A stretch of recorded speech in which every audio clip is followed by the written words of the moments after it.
अस्सलाम वालेकुम नाजरीन, मैं हूं उस्मा खान रूमी और ये स्टूडियो है weekly round up with public का, वो प्रोग्राम जिसके ज़रिए आप हासिल कर सकते हैं हफ्ते भर के सियासी हालात व वाक़यात की दुरुस्त आगही। सबसे पहले नज़र डालेंगे हफ्ते भर की टॉप स्टोरीज़ पर। लंदन में वज़ीर-ए-आज़म शहबाज शरीफ की मुस्लिम लीग नून के कायद नवाज शरीफ से मुलाकात हुई। वन ऑन वन मुलाकात में मुल्क की सियासी और मौशी सूरत-ए-हाल पर तबादला ख्याल किया गया और मुल्क को बेहतर अंदाज में चलाने के लिए आइंदा के लाहे अमल पर भी गौर किया गया। ख्वाजा आसिफ ने इस हफ्ते BBC को इंटरव्यू दिया। वज़ीर दिफा ने नवंबर से कबल आम इंतखाबात का इंदिया दिया। उन्होंने कहा कि मुमकिन है नए आर्मी चीफ की तैनाती से कबल ही इंतखाबात करा दिए जाएं। उन्होंने कहा कि इमरान खान मकबूल अवामी लीडर हैं मगर उनके पास दिखाने को कोई कारकर्दगी नहीं। इमरान खान का एंटी एस्टेब्लिशमेंट बयानिया ज़्यादा अरसे नहीं चलेगा। इलेक्शन से नहीं डरते, 3 माह लगे या 4, इस्लाहात से कबल इंतखाबात नहीं होंगे। आसिफ अली जरदारी ने इस्लाहात से कबल इंतखाबात का इम्कान मुस्तरद कर दिया है। उन्होंने कहा कि किसी पोस्टिंग का इलेक्शन से कोई ताल्लुक नहीं, ये ख्वाजा आसिफ की अपनी सोच है, उन पर लाजिम है कि पार्टी क़यादत की सुने। ये बात मियाँ साहब की मुशावरत से कर रहा हूँ। हमारे गेम प्लान में इलेक्टोरल और नैब रिफॉर्म्स शामिल हैं। फौज गैर सियासी होती है तो जनरल बाजवा को सैल्यूट करना चाहिए या फिर लड़ना चाहिए।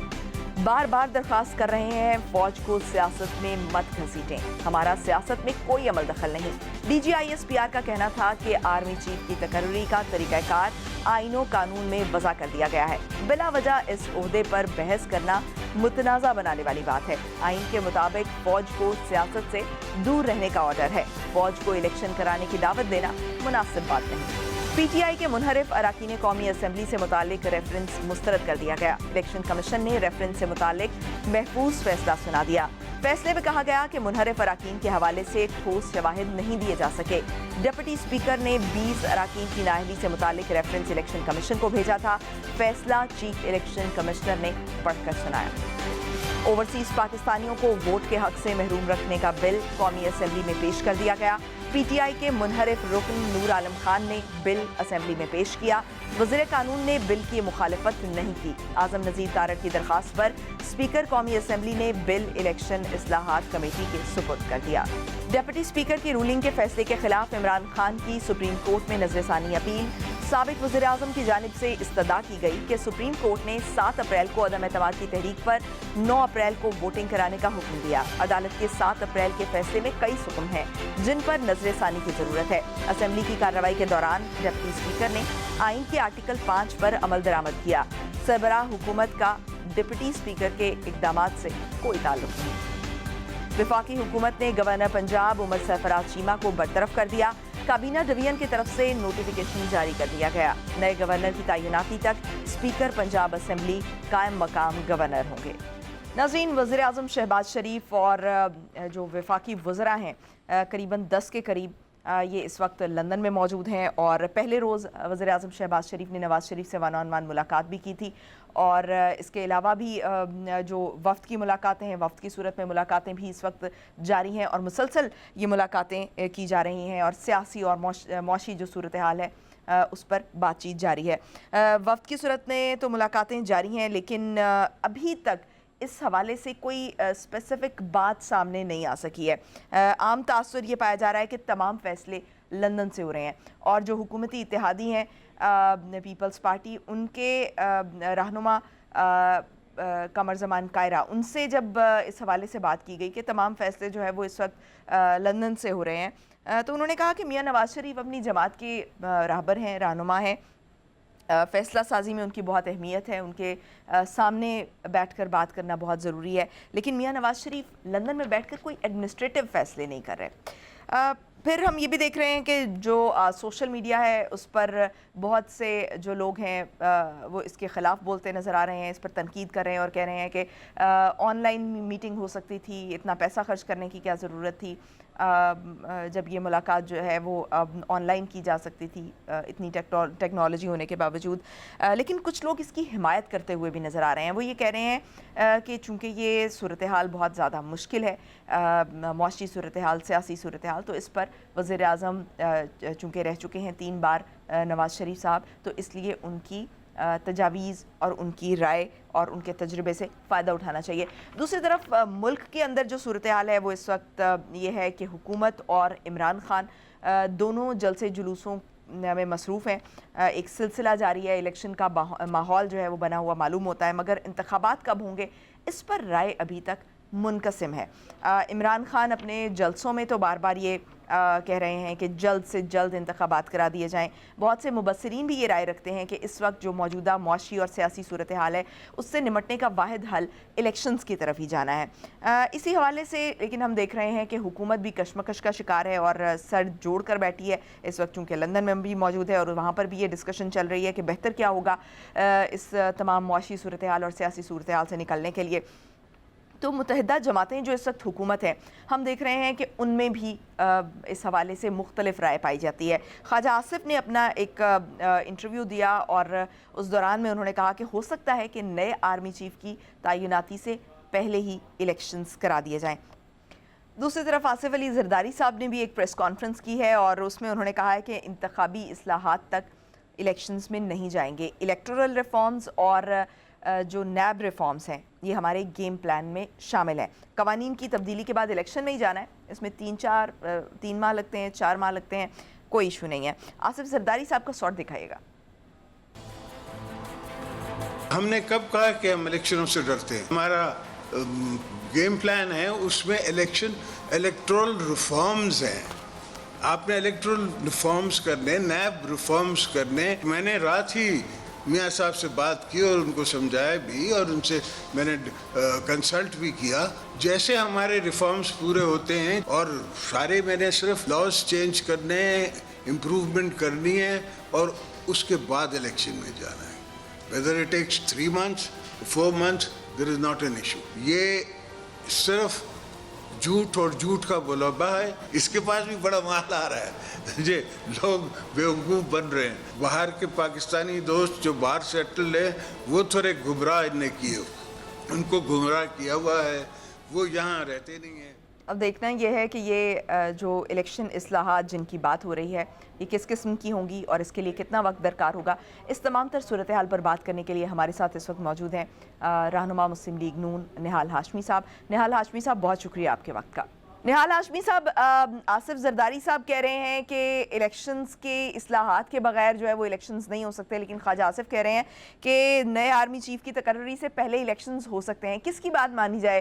क्या जो ख्वाजा आसिफ हैं उनकी एक ये पर्सनल एक चॉइस है या एक पर्सनल उनकी राय है, और जो आसिफ जरदारी साहब कह रहे हैं उसको ऑथेंटिक माना जाए? बिस्मिल्लाहिर्रहमानिर्रहीम। राय मानी जाएगी इलेक्शन कमीशन की, जो इलेक्शन कमीशन कहेगा वही होगा। इंडिविजुअल्स अपनी बात करते हैं, सारे बहुत ही मोहतरम और ऑनरेबल पाकिस्तान की क़यादत है, मगर इलेक्शन ये नहीं कराएंगे, इलेक्शन कराएगा इलेक्शन कमीशन। तो इलेक्शन कमीशन जब समझेगा कि वो तैयार है इलेक्शन कराने के लिए तो वो फिर इलेक्शन की डेट दे देगा। तो मैं ये समझता हूँ ये काफ़ी है। सही। तो निहाल हाशमी साहब, आपको क्या लगता है कि जो इलेक्शन इस्लाहात हैं ये करने में कितना वक्त लगेगा? मेरे ख्याल से इसमें 3-4 सेशंस तो होंगी, कौमी असम्बली की और फिर पार्लियामेंट के हो सकता है मुश्तरका इजलास हो सकता है सेनेट अलग से उसके पास जाए, और might be it will take maximum 4 to 6 months। 4 to 6 months। और उसके बाद जो है वो हल्का बंदियाँ होंगी, और या ये साइड बाय साइड भी चल सकता है कि हल्का बंदियाँ होती रहें और साथ में इलेक्शन की तैयारियां भी होती रहें, और जो पार्लियामेंटेरियंस हैं वो इलेक्शन इस्लाहात की तरफ मूव कर जाएं। जी ये मुमकिन है, मतलब अक्टूबर नवंबर तक हम एक्सपेक्ट कर सकते हैं कि जितनी जल्दी, यानी कि एक टाइम दिया जा सकता है अक्टूबर नवंबर का, उसमें इलेक्शंस हो सकते हैं आपके ख्याल में?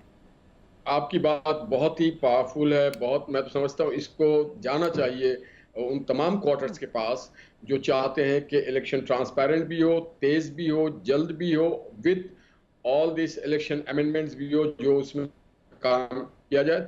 इसके लिए 2 हिस्से कर दिया जाए, एक इलेक्शन कमीशन अपना काम करे, दूसरे पार्लियामेंटेरियंस अपना काम करे, और अगर कोई सेंसस का काम हो वो करना हो कहीं पे, और फिर हल्का बंदी वाला जो सिविल एडमिनिस्ट्रेशन है वो इलेक्शन कमीशन के साथ मिलकर के ये काम को तेजी से किया जा सकता है, मगर इवन और otherwise it will take at least 6 months। सही।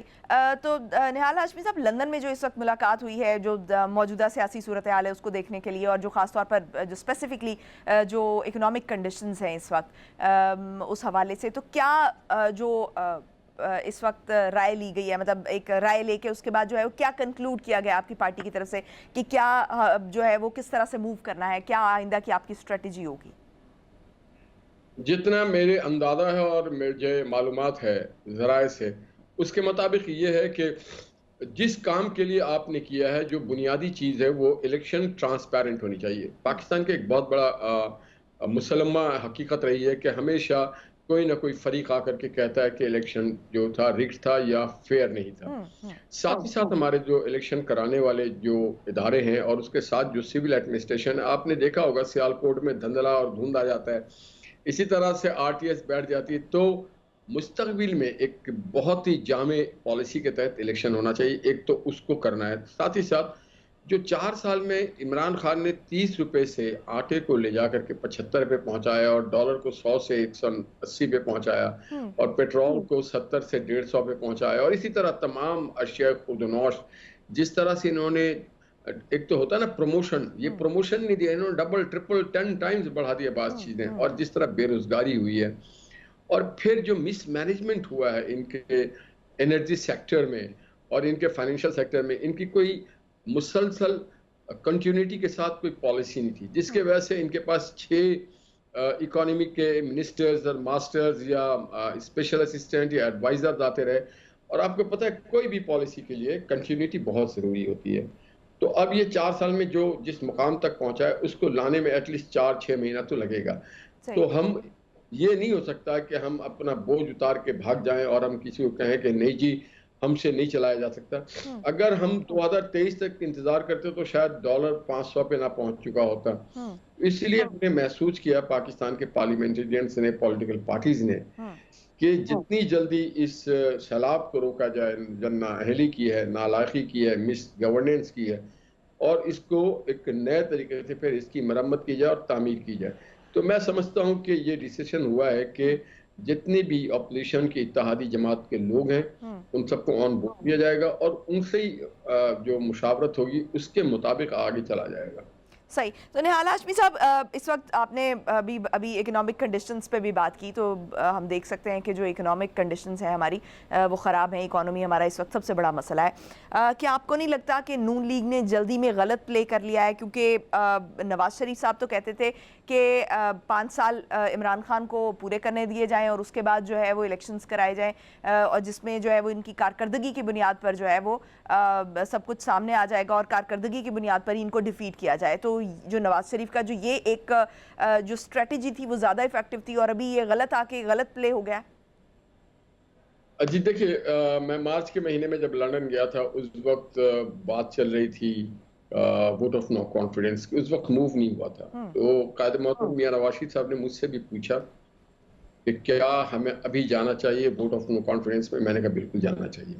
اچھا. انہوں نے کہا کیوں جانا چاہیے یہ پہلے آپ بتائیں مجھے. تو میں نے ان کو کہا کہ دیکھیں جی 2023 میں جب ہم عوام کے پاس جائیں گے اور ہم کہیں گے کہ آپ ہمیں ووٹ ڈالیں, ہم آپ کو بہتر گورننس دیں گے, تو لوگ کہیں گے اب آئے ہو, جب ہم پیاسے تھے تب تم نہیں آئے تھے. بلکہ مجھے ایک گانا یاد آیا کہ ساحل پہ کھڑا ہوں ڈوبا تو نہیں ہوں. میں نے کہا لوگ ڈوب رہے تھے اور ہم ساحل پہ کھڑے ہوتے, تو یہ گانا اس پہ فٹ آتا ہے. میں ڈوب رہا ہوں ڈوبا تو نہیں. تو ہم نے جو ڈوب رہے تھے ان کو نکالنا ہے. تو ہم نے کہا کہ ہم نے ان کو نکالنا ہے. ٹھیک ہے, بہت شکریہ. نہال ہاشمی صاحب ہمارے ساتھ موجود تھے. ناظرین, بریک کا کہا جا رہا ہے, بریک سے واپس آئیں گے اور پھر اگلے ٹاپک پر بات کریں گے. Stay with us. بریک کے بعد خوش آمدید ناظرین. اس وقت سابق وزیر اعظم عمران خان اپنے جلسوں میں مراسلے اور بیرونی سازش کا ایک نیریٹو بڑا اسٹرانگلی بلڈ کرتے ہوئے نظر آ رہے ہیں, اور اپوزیشن یہ کہہ رہی ہے کہ کارکردگی پر بات نہیں ہو رہی ہے کہ ہم نے اپنے ایک دور حکومت میں کیا کیا پرفارم کیا, ہم نے کیا کیا پروجیکٹس لگائے, اس پر کوئی بات نہیں ہو رہی ہے, اس لیے کہ ان کے پاس کارکردگی دکھانے کو کچھ بھی نہیں ہے.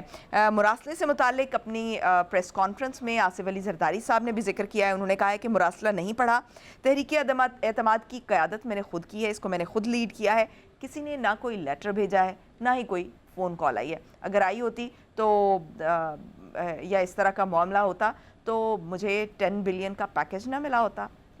دیکھ لیتے ہیں کہ آصف علی زرداری نے مزید کیا کہا.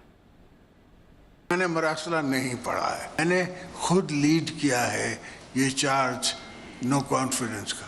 مجھے تو کسی نے एक कुकी कटर भी नहीं भेजा है वहाँ से, कुछ एक फ़ोन कॉल भी नहीं आई है मुझे कि भाई, और नहीं तो मेरे बहुत पुराने जानने वाले हैं और ओवर वाशिंगटन, किसी ने एक ने फ़ोन कर दिया होता। अमेरिका को क्या इस वक्त तो उनके पास रशियन वॉर है, उनकी अपनी इकोनॉमिकल डिबैकल है, डॉलर वीक हो गया है, do they have the time for you? Biden is a friend of mine, the least तो ये करता कि मुझे फ़ोन तो करता कि very well done brother, how are you? मुझे तो फ़ोन नहीं आया। When is the result then? Have I got IMF as it? Have I got anything as it from the Americans? Nothing. कोई मेरे को 10 बिलियन का पैकेज नहीं। मुसलसल एक नैरेटिव बिल्ड किया जा रहा है तहरीक इंसाफ की तरफ से, और कारकर्दगी पर कोई बात क्यों नहीं हो रही है, इस पर बात करने के लिए हमारे साथ इस वक्त मौजूद हैं रहनुमा तहरीक इंसाफ हसन खावर साहब। हसन खावर साहब, बहुत शुक्रिया आपके वक्त का।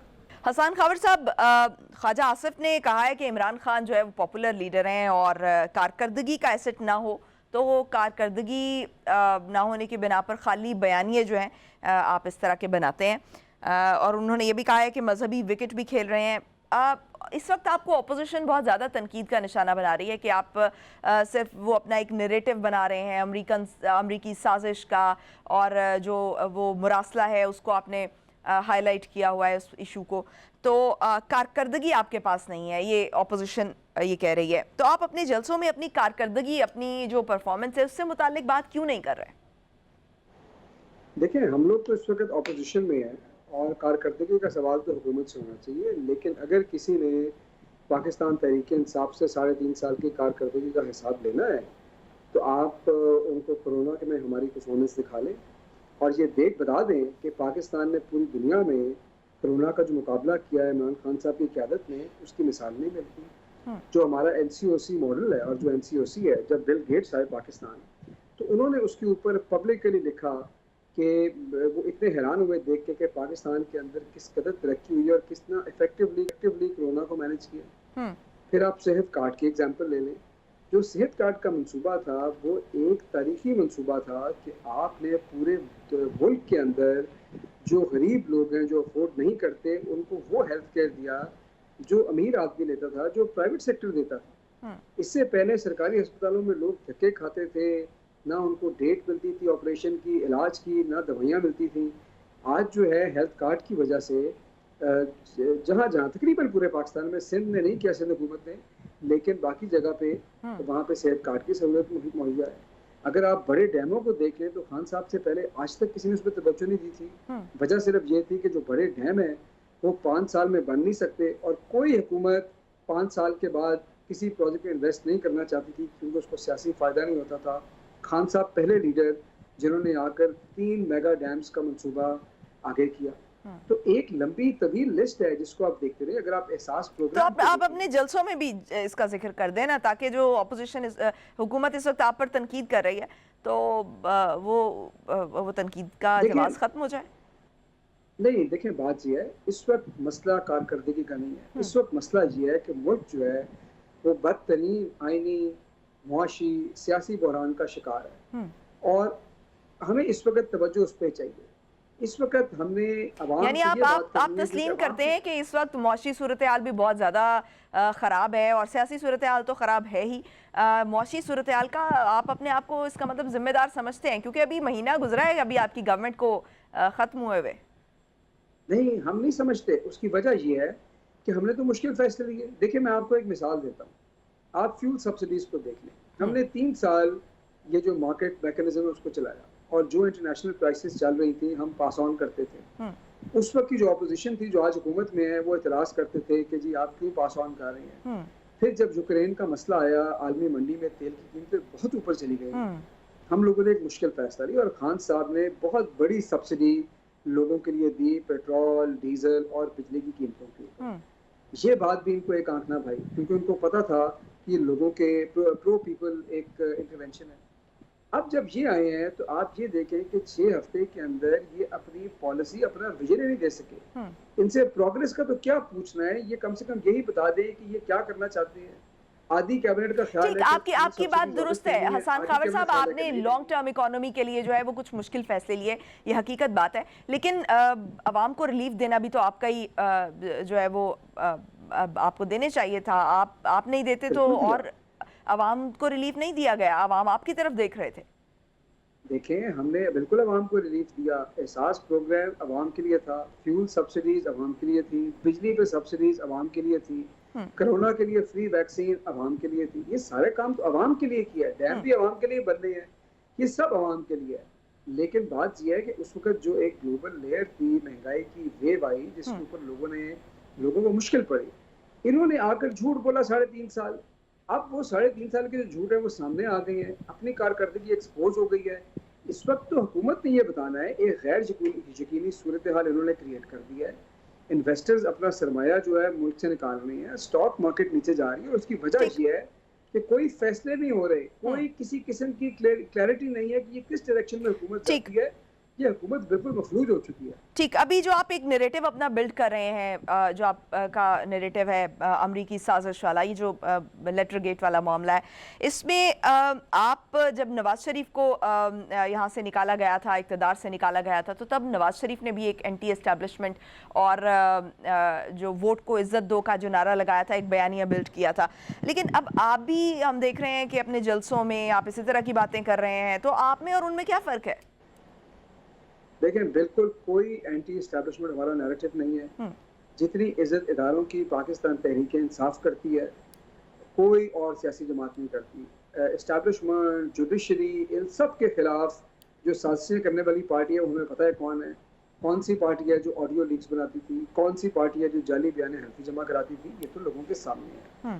साजिश के हवाले से हमारा सिर्फ एक मुतालबा है कि इस मामले में तमाम पहलुओं का जायजा लेने के लिए आप एक जुडिशियल कमीशन बनाएं, उसकी ओपन हियरिंग करें, हकायक को लोगों के सामने रखें, और जितना इस मुतालबे से। लेकिन हसन साहब, DGISPR इस पर आकर दो दफा कमेटीज बैठ चुकी हैं, नेशनल सिक्योरिटी काउंसिल बैठ चुकी है, 2 दफा इसका इजलास हो चुका है, 2 दफा एलामिया जारी हो चुका है, तो अब अभी तक जो है वो आपकी शायद तशफ़ी नहीं हो सकी है, या आप वाक़तन जो है वो एक नैरेटिव बिल्ड करना चाह रहे हैं?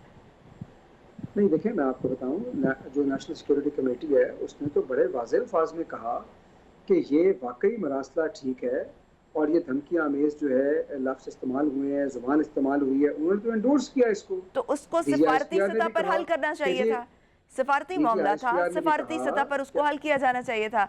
या आप जलसे जुलूसों में जो अगर एक बात कर रहे हैं, तो इसका मतलब कुछ और निकलता है। जलसे जुलूसों में बात करना, आवाम तक बात पहुंचाना, इट्स अनदर थिंग। मैं आपको बताता हूँ, देखें, जब इतना अहम मसला हो, जब आपके मुल्क के अंदर मुदाखलत हुई हो, तो ये ऐसी चीज़ नहीं है जो कमेटियों में बैठ के हल हो। इस मुल्क में डाइम एंड डजन्स कमीशंस बने हैं।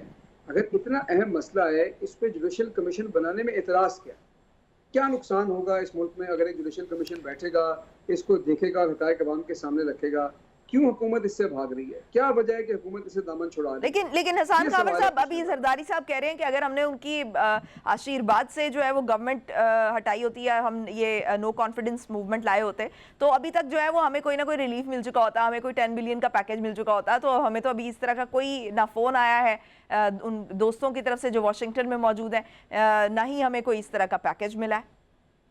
उनको चाहिए कि जुडिशियल कमीशन बनाएं और ये अपना बयान वहाँ पे कलम बंद कराएं अपने मौक़िफ़ की तायीद में, लेकिन कमीशन बनाएं, ये बात कमीशन के सामने करें ताकि उस बात की वेरासिटी को चेक किया जा सके। सही, बहुत शुक्रिया। हसन खावर साहब हमारे साथ मौजूद थे। नाज़रीन, ब्रेक पे जाएंगे और ब्रेक से वापस आएंगे और फिर अगले टॉपिक पर बात करेंगे। ब्रेक के बाद खुशामदीद नाज़रीन। मुल्की मुआशी सूरत हाल इस वक्त तशवीशनाक सूरत हाल इख्तियार करती जा रही है, और ये कहा जा रहा है कि हमारा जो मुल्क है वो दिवालिया होने की तरफ बढ़ रहा है, और ये तशवीश जाहिर की जा रही है कि श्रीलंका वाली सूरत हाल की तरफ हम मुसलसल बढ़ रहे हैं। क्या ये बात दुरुस्त है, और अगर है तो किस हद तक दुरुस्त है? इसका हमें माहिर मुआशियात बता सकते हैं। पेट्रोल और बिजली की प्राइसेस हम देख रहे हैं कि फिर से बढ़ने का इंदिया दिया जा रहा है। अगरचे कि नए वज़ीर आज़म के बाद आने के बाद कुछ पेट्रोल प्राइसेस को होल्ड किया गया था, ऑन होल्ड किया गया था, लेकिन ऑन होल्ड करने के बावजूद भी इस वक्त ये कहा जा रहा है कि अगर हम इनको ऑन होल्ड रखते हैं चूँकि आलमी सतह पर ये महंगाई बढ़ रही है, आलमी सतह पर पेट्रोल प्राइसेस बढ़ रही हैं, तो हम इसको ज़्यादा देर तक कंट्रोल नहीं कर सकेंगे। ये हमारी मौशी सूरत हाल के लिए बहुत ज़्यादा ख़तरनाक होता जाएगा। डॉलर इस वक्त 193 रुपये का हो चुका है और मज़ीद महंगा होने के भी चांसेस हैं। और ऐसे में क्या मौजूदा हुकूमत आवाम को रिलीफ दे सकेगी? क्या इसके लिए मुमकिन हो सकेगा? नाज़रीन, हमें इस वक्त ज्वाइन किया है माहिर मौशियात डॉक्टर सलमान शाह साहब ने। डॉक्टर साहब, बहुत शुक्रिया आपके वक्त का। डॉक्टर साहब, इस वक्त जो सूरत हाल है वो ये है कि गवर्नमेंट को प्राइसेस भी बढ़ाना पड़ेंगी, पेट्रोल की प्राइसेस बढ़ाना पड़ेंगी, बिजली की प्राइसेस बढ़ाना पड़ेंगी और जो रुपया है उसको डेप्रिशिएट करना पड़ेगा। पेट्रोल प्राइसेस बढ़ेंगी तो हम देखते हैं कि हर चीज़ की कीमत बढ़ेगी, हर चीज़ की कीमत बढ़ेगी तो महंगाई बढ़ेगी, और महंगाई बढ़ेगी तो इंटरेस्ट रेट बढ़ाना पड़ेगा, और इंटरेस्ट रेट बढ़ाना पड़ेगा तो जो इकॉनमी है वो स्लो डाउन होगी, और इकॉनमी स्लो डाउन होने का इफ़ेक्ट जो है वो पड़ेगा आम आदमी पर इस तरह से कि वो बेरोज़गार हो जाएगा, बेरोज़गारी बढ़ेगी। तो ये तमाम सिनेरियो को मद्देनज़र रखते हुए क्या हम एक्सपेक्ट कर सकते हैं कि मौजूदा हुकूमत महंगाई को कंट्रोल कर सकेगी?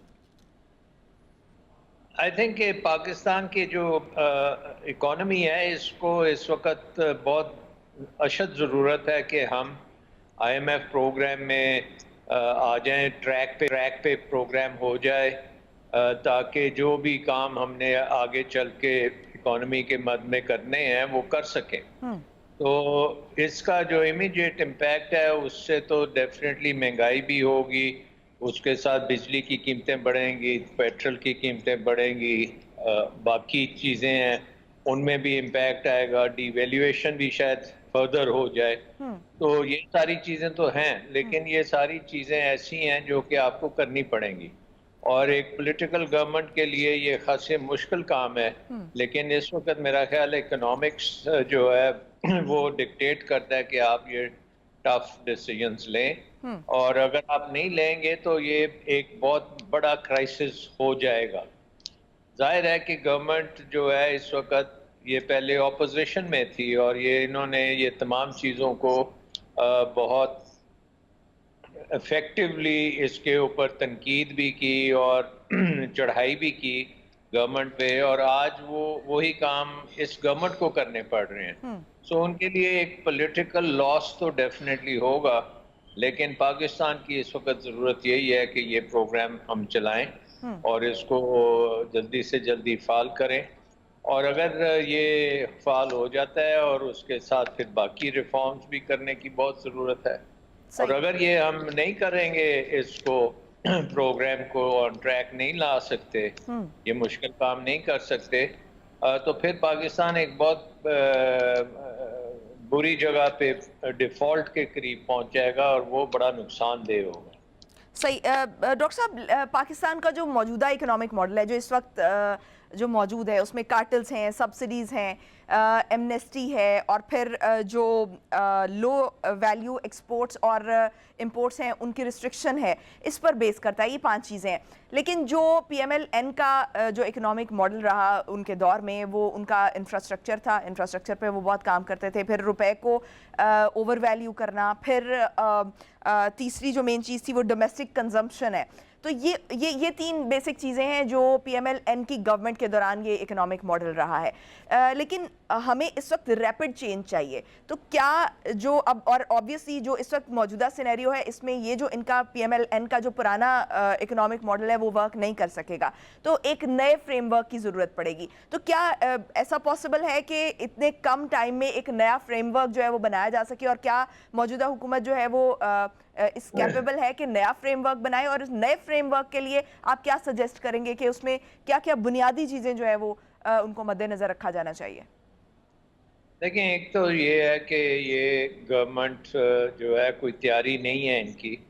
ये ऑपोजिशन में थे और इनका काम ये था कि जो भी हुकूमत पॉलिसी उस वक्त बना रही थी या चला रही थी उसको अपोज करें। और जैसे मैंने पहले भी कहा कि उसमें इन्होंने खासी महारत हासिल की, और वो सारी बातें जो आज उनको खुद करनी पड़ रही हैं वो उस वक्त वो कंडेम कर चुके हैं। सो प्रॉब्लम तो ये है कि अब इमीडिएटली हमने डिफॉल्ट से बचना है, बाकी चीजें तो बाद में होंगी। सबसे पहली बात है कि हम डिफॉल्ट नहीं कर सकते। उसका लिए पहला स्टेप है कि आईएमएफ के साथ प्रोग्राम बहाल हो। दूसरा स्टेप है कि हमारे दोस्त ममालिक हमें जो मदद कर सकते हैं वो पूरी तरीके से मदद करें। तीसरा स्टेप ये है कि ये सारे जो मुश्किल काम आईएमएफ प्रोग्राम के तहत होने हैं वो हम करें, और उसका बोझ जो है वो अवाम पे डेफिनेटली गिरेगा और गवर्नमेंट के ऊपर ब्लेम भी आएगा। ये काम करने के बाद फिर रिफॉर्म एजेंडा शुरू होगा। और इस वक्त रिफॉर्म एजेंडा हमारा इंफ्रास्ट्रक्चर पे नहीं है, इस वक्त हमारा रिफॉर्म एजेंडा नंबर 1 बिजली का है। बिजली को हम कैसे ठीक करेंगे, क्योंकि बिजली का जो निज़ाम बन चुका है और उसमें पीएमएलएन का बहुत बड़ा हाथ है कि वो एक बहुत एक्सपेंसिव निज़ाम बन चुका है। उसमें जो कारखाने लगाए गए हैं वो सारे इंपोर्ट के ऊपर बेस्ड हैं, और आपको इंपोर्टेड गैस चाहिए, इंपोर्टेड पेट्रोलियम चाहिए, इंपोर्टेड कोला उसके लिए चाहिए, और हमारे पास उसके ज़र मुबादला के ज़खायर इतने नहीं हैं कि हम ये सारी चीज़ें इंपोर्ट करें और फिर वो जो बिजली बनाएं वो पाकिस्तान में रुपयों में बिके और पाकिस्तान का डोमेस्टिक जो कंज्यूमर है वो इस्तेमाल करे। तो हमारे फिर वो डॉलर्स जिसमें वो बन रही है बिजली वो कहाँ से आएंगे?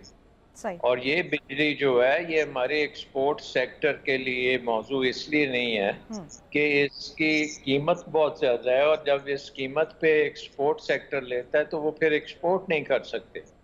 तो एक कैच 22 है कि जब ये पीएमएलएन ने ये कारखाने लगाए थे उस वक्त किसी ने नहीं सोचा कि इसका बिल कौन अदा करेगा, और वो जो बिल जब आएंगे तो वो हमारी इकोनॉमी पे क्या असर करेगा।